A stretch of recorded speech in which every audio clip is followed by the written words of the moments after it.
విశాఖపట్నంలో ఈ నెల 21న ప్రధానమంత్రి పర్యవేక్షణలో నిర్వహించే యోగాంధ్ర కార్యక్రమానికి జనాలను తీసుకొచ్చేందుకు ఏర్పాటు చేసిన సిటీ బస్సులను అక్కడి మద్దిలపాలెం సిటీ బస్సు డిపోను మంత్రులు పొంగూరు నారాయణతో పాటు రాంప్రసాద్ రెడ్డి, బాల వీరాంజనేయ స్వామి తదితరులు పరిశీలించారు. అనంతరం జనాలను తీసుకొచ్చేందుకు వెళ్లే ఆయా సిటీ బస్సులను మంత్రి నారాయణ జెండా ఊపి ప్రారంభించారు. 3600 ఆర్టీసీతో పాటు ప్రైవేట్ బస్సులు కలిపి మొత్తం 7295 బస్సులను ఏర్పాటు చేయడం జరిగిందని, రేపు రాత్రికి జనాలను తీసుకుని బీచ్ రోడ్డుకు చేరుకోనున్నాయని ఆయన తెలిపారు. ఆయా బస్సులన్నీ జనాలను క్షేమంగా తీసుకొచ్చి తిరిగి చేర్చేలా చర్యలు తీసుకోవాలని సంబంధిత అధికారులకు ఆదేశించారు. అలాగే మద్దిలపాలెం డిపోలో ప్రతిభ కనబరిచిన మెకానిక్లకు ప్రశంసా పత్రాలను నారాయణతో పాటు మంత్రులు అందజేశారు.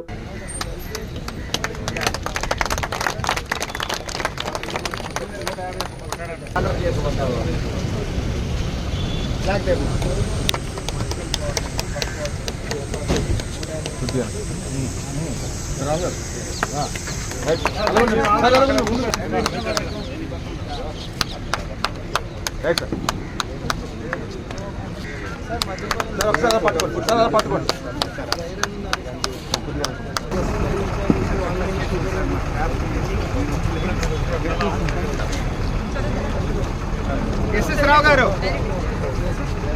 నాయుడు గారు, సిఎస్ మణికంఠ గారు, పిఎస్ నాయుడు గారు, ఎం నాయుడు గారు,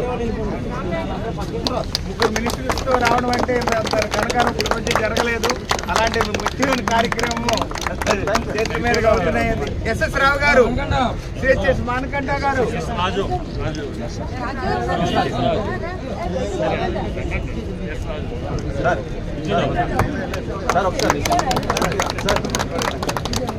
డాక్టర్ కృష్ణ కిషోర్ గారి ఆధ్వర్యంలో 33 సంవత్సరాలు విద్యా బోధనలో అనుభవం కలిగిన నిష్ణాతులైన అధ్యాపక బృందంతో ఒత్తిడి లేని విద్యను అందిస్తున్న విద్యా సంస్థ డాక్టర్ కిషోర్స్ రత్నం జూనియర్ కాలేజ్. స్థాపించిన 2వ సంవత్సరంలోనే జూనియర్ ఎంపీసీలో 470కు 466 మరియు జూనియర్ బైపీసీలో 440కు 434, సీనియర్ బైపీసీలో 1000కి 989 మరియు సీనియర్ ఎంపీసీలో 1000కి 987 మార్కులు సాధించిన ఏకైక విద్యా సంస్థ డాక్టర్ కిషోర్స్ రత్నం జూనియర్ కాలేజ్. ఇంటర్ విద్యతో పాటు MPC, IIT advance, JEE main, యాప్సెట్, EAP set మరియు బైపీసీ నీట్లకు అత్యుత్తమ శిక్షణను అందిస్తున్న విద్యా సంస్థ డాక్టర్ కిషోర్స్ రత్నం జూనియర్ కాలేజ్. డిమార్ట్ ఎదురుగా మాగుంట లేఅవుట్, నెల్లూరు. అడ్మిషన్లు జరుగుచున్నవి.